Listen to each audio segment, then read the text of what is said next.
주님 감사합니다. 새날을 주셔서 감사하고 오늘 한 날도 주님 앞에 우리의 부족함, 우리의 연약함 아뢰며 우리 스스로의 힘으로 오늘 하루를 잘 살아갈 수 없는 자임을 고백합니다. 그러기에 이 새벽에 주의 돌보심 베풀어 주실 은혜, 주님의 긍휼 바라며 겸손하게 주님 앞에 나아갑니다. 주여, 우리를 불쌍히 여겨주시고 또 특별히 이 재단에 속한 우리 영광교회 모든 믿음의 식구들을 기억하사 오늘 하루 주님이 돌보아 주시기를 원하며, 특별히 어려운 시대, 교회를 향한 비판의 시대, 또 세상의 죄악에 물들어가는 그런 시대 속에서 우리의 자녀들, 다음 세대 위해서 하나님 앞에 간구합니다. 말씀으로, 성령으로 저들의 마음을 붙들어 주셔서 저들의 심령이 세상 죄악에 빠지지 않도록 하나님이 지켜주시기를 간구합니다. 오늘 하루도 우리의 삶을 통해서 주님이 높임을 받으시고 주님이 영광을 받으시고 주의 영으로 저희들을 이끌어 주시고 인도하여 주옵소서. 예수님 이름으로 기도합니다. 아멘. 하나님 말씀은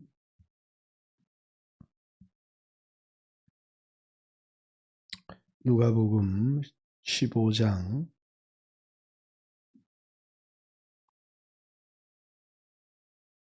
11절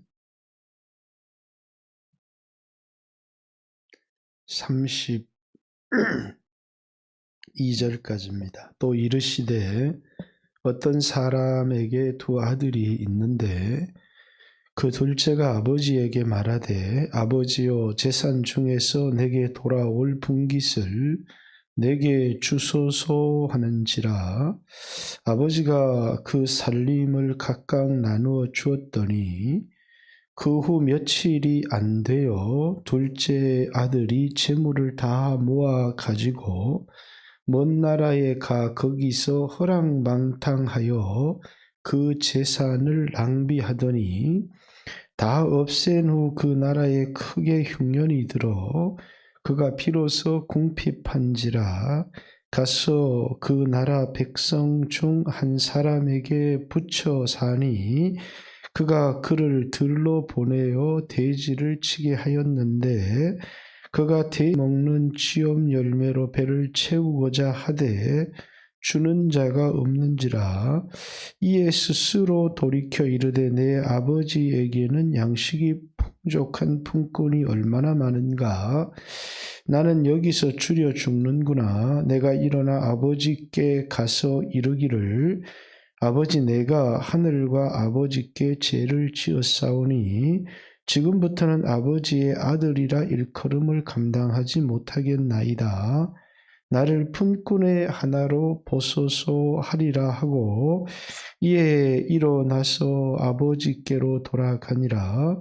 아직도 거리가 먼데 아버지가 그를 보고 측은히 여겨 달려가 목을 안고 입을 맞추니 아들이 이르되 아버지, 내가 하늘과 아버지께 죄를 지었사오니 지금부터는 아버지의 아들이라 일컬음을 감당치 못하겠나이다 하나 아버지는 종들에게 이르되 제일 좋은 옷을 내어다가 입히고 손에 가락지를 끼우고 발에 신을 신기라. 그리고 살찐 송아지를 끌어다가 잡으라.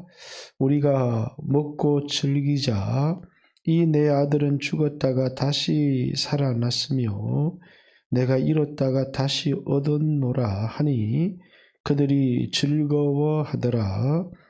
맏아들은 밭에 있다가 돌아와 집에 가까이 왔을 때에 풍악가 춤추는 소리를 듣고 한 종을 불러 이 무슨 일인가 물은데 대답하되 당신의 동생이 돌아왔음에 당신의 아버지가 건강한 그를 다시 맞아들이게 됨으로 인하여 살찐 송아지를 잡았나이다 하니 그가 노하여 들어가고자 하지 아니하거늘 아버지가 나와서 권한대 아버지께 대답하여 이르되 내가 여러 해 아버지를 섬겨 명을 어김이 없거늘 내게는 염소 새끼라도 주어 나와 내 벗으로 즐기게 하신 일이 없더니 아버지의 살림을 창녀들과 함께 삼켜버린 이 아들이 돌아오매 이를 위하여 살찐 송아지를 잡으셨나이다.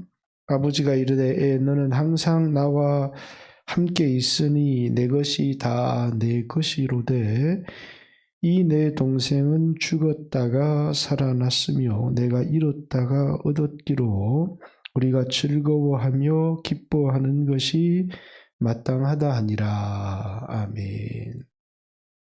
할렐루야. 옆사람과 반갑습니다. 인사 한번 나누겠습니다. 누가복음에 나오는 성경에서 가장 널리 알려진 비유입니다. 누가복음에는 두 가지 선한 사마리아인의 비유와 그리고 오늘 본문 이름을 뭐라고 붙여야 될지 모르겠는데 전통적으로는 탕자의 비유 이렇게 이름이 붙여져 있는 어쩌면 잃어버린 아들의 비유 이렇게 말하기도 하는데 이 두 비유가 굉장히 유명한 비유입니다. 그런데 이 두 유명한 비유가 모두 전통적으로 잘못 해석되었다라는 견해가 지배적입니다. 선한 사마리아인의 비유도 이제 전통적인 해석 자체가 굉장히 잘못되었고 누가복음 15장 이 비유도 비유의 제목이 다양합니다. 떠났던 둘째 아들이 돌아왔을 때 이 비유를 잃어버린 아들의 비유 또는 탕자의 비유 이렇게 얘기를 하기도 하고 이 아들이 돌아오매 큰아들이 노하여서 돌아온 둘째 아들을 인하여 기뻐하지 아니하는 이 첫 아들에 맞추어서 이제 큰아들 잃어버린 자를 찾아 기뻐하지 않은 이제 큰 아들의 비유라고 말하기도 하고 또 이것도 저것도 아니니까 이제 두 아들을 회복을 열망하는 그런 두 아들의 비유라고 이 비유의 초점을 두 아들에 두는 경우도 있고 마지막으로는 이 두 아들을 향한 아버지의 지나친 사랑 을 강조하고 있다. 그래서 두 아들을 향한 아버지의 지나친 사랑의 비유 이렇게 이 비유를 네 가지 논점으로 신학자들은 이해하는데 전통적으로는 이제 잃어버린 아들 또는 탕자의 비유 이 전통적인 해석이었지만 오늘날에는 거의 그 비유에 대한 지지를 얻지를 못합니다. 이제 이 비유의 핵심을 두 아들을 향한 아버지의 지나친 사랑의 비유 이것이 오늘날 가장 지지를 얻는 그래서 이제 이 비유에 둘째 아들은 돌아와서 아버지가 잔치하고 기뻐하지만 이 둘째 아들의 돌아옴을 기뻐하지 아니하는 바리새인들 서기관이죠.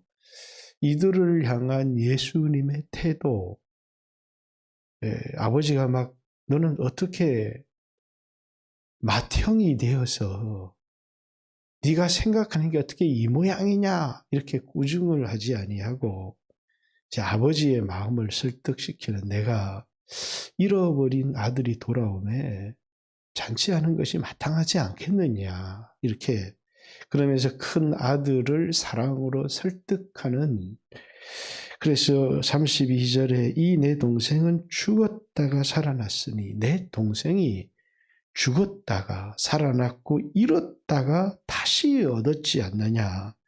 우리가 즐거워하고 기뻐하는 것이 마땅하지 않겠느냐. 이러면서 큰아들을 설득하는 그 아들을 향하여 막 진노하고 맏아들이 되어서 찾아 나서지는 못할 망정 네 생각하는 게 어떻게 이 모양이냐 이렇게 질책하시는 게 아니고 이 비유의 배경은 이제 누가복음 15장 1절처럼 예수님이 세리와 창기들과 더불어 식사 교제를 나누는 것에 대한 바리새인과 서기관들의 비난에서 예수님이 이 비유를 하시는데 그들을 향한 예수님의 책망이 담겨져 있는 게 아니라 그들을 향한 예수님의 설득이 담겨져 있다. 이렇게 이야기를 합니다. 그래서 세리와 창기들을 받아서 즐거워하는, 그래서 이 세 비유의 핵심에 공통적인 단어가 있다면 하나는 이런 것을 찾았다라는 겁니다. 또 하나는 그것에 대한 기쁨을 이기지 못해서 벌이는 잔치입니다. 세 번째는 결론적으로 뭐냐면 회개.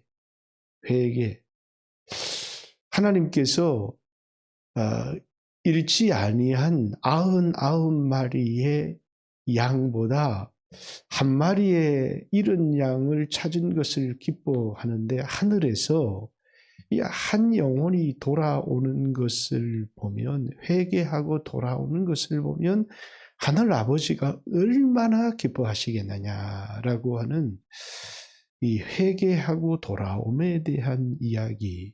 그러면서 이 이야기는 회개한 아들이 집을 나간 아들이 돌아온 회개의 얘기로 끝나는 것이 아니고 이제 집을 나가지 않았지만 아버지의 마음을 전혀 알지 못하는 큰 아들에 대한 회개를 촉구하는 아버지의 설득으로 끝이 난다. 이렇게 오늘날의 신학자들은 이 비유의 핵심을 두 아들을 향한 아버지의 지나친 사랑 이렇게 표현을 하고 있죠. 그래서 이제 16장에 넘어가면 이 큰 아들이 어떻게 되었을까라고 하는 아버지의 회개에 대한 설득 때문에 회개했을까? 큰 아들이 왜 둘째 아들이 돌아옴을 인하여 기뻐하지 못했을까?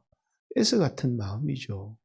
자신의 재산을 나눠야 되는 이것 때문에 그래서 아버지의 재산을 상속받기를 원했는데 둘째 아들이 돌아오니까 그 둘째 아들을 위하여 벌이는 그 잔치, 이 첫 아들의 관심은 물질에 있었다는 거죠. 그러면서 이제 돈에 대한 이야기를 16장 두 가지 비유가 나와 있습니다. 하나는 청지기, 불의한 청지기의 비유가 나와 있습니다. 자신의 불법을 인하여 쫓겨난 청지기가 불의한 재물로 친구를 사귀는 이 비유를 통해서 큰 아들의 회개한 모습을 우리에게 보여주는, 그래서 바리새인은 중간에 돈을 사랑하는 자다라고 하는 얘기가 나오며 그 다음 이어지는 비유, 이제 부자의 비유죠. 부자와 나사로의 비유. 이 비유에서 이제 마지막에 죽은 자가 살아 돌아가서 그 형제들을 만난다고 할지라도 율법과 선지자의 말을 듣지 않으면 결코 회개하지 아니할 것이다 라고 하는 회개하지 아니하는 바리새인과 서기관들의 비유를 부자와 나사로의 비유를 통해서 말하고 있다. 이렇게 이야기를 합니다. 마지막 아버지의 설득. 자, 죽었다가 다시 살아났다. 잃었다가 다시 얻었다. 기뻐하고 즐거워하는 것이 마땅하지 아니하느냐는 이 아버지의 바리새인을 향한 설득. 그러니까 누가복음 15장 1절에 기록되어진 바리새인들의 비난, 예수님께서 세리와 창기들과 함께 식탁의 교제를 나누는 것을 보고 세리와 죄인의 친구다라고 비난하는 그 비난에 대한 예수님께서 이제 그들을 향해서 함께 비난하시며 너희들이 도리어 아버지를 알지 못하는 위선자들이고 집안에 있는 탕자다 이렇게 그들을 향하여 비난으로 끝나는 것이 아니라 그들을 향한 진정한 설득. 이 둘째 아들이 돌아오는 것, 가족의 회복을 열망하는, 둘째 아들만 돌아오기를 열망하는 것이 아니라 첫째 아들도 회복되기를 원하는 그 예수님의 온전한 가족의 회복을 향한 진정한 열망이 여기에 담겨져 있다. 그래서 이 비유를 지나친 자식을 향한 아버지의 사랑의 비유다. 이렇게 말하는 것이죠. 둘째 아들을 향한 아버지의 사랑. 그리고 이제 첫째 아들을 향한 아버지의 진노가 담긴 것이 아니라 첫째 아들을 향한 역시 아버지의 설득과 사랑을 담아놓은 이야기다. 아들의 이야기가 아니다. 둘째 아들 당자의 이야기가 아니고 첫째 아들을 완고한 그 기뻐하지 않는 아들의 이야기도 아니고 두 아들의 이야기도 아니고 우리를 향한 지나친 사랑의 아버지의 이야기다. 이렇게 왜? 잃은 양을 찾은 목자의 이야기, 잃은 드라크마를 찾은 어떤 여인의 이야기처럼 드라크마나 양의 이야기가 아닌 목자의 이야기고 이것은 어떤 여인의 이야기듯이 둘째 아들의 이야기, 첫째 아들의 이야기, 두 아들의 이야기가 아닌 아버지의 우리를 향한 사랑의 이야기다. 이렇게 이해하는 것이 가장 건강한 이해가 아닐까 하는 생각을 합니다. 비록 오늘 우리에게 부족함이 있어도 우리에게 회개를 기다리시는 우리를 향한 그 하나님의 사랑 끊임없이 돌아오기를 기다리며 돌아왔을 때 기쁨을 이기지 못하시는 그런 아버지의 사랑의 이야기를 여러분들이 읽었으면 좋겠고 때때로 완고하고 교만하지만 그런 자들을 향하여 분노하고 내리치는 아버지가 아닌 설득하는 아버지, 그 첫째 아들이 회개하기를 열망하며 설득하는 아버지의 이야기로 누가복음 15장의 이야기를 여러분이 들었으면 좋겠고 오늘 우리를 향해서도 이렇게 지나친 사랑으로 찾아오셔서 우리가 회개하기를 원하고 하나님이 원하시는 삶을 살기를 원하시는 아버지의 사랑으로 여러분들이 듣는 그런 새벽이 되었으면 좋겠습니다. 주여 하신 후에 간절히 기도하시고 돌아가시길 바랍니다. 기도드리겠습니다. 주여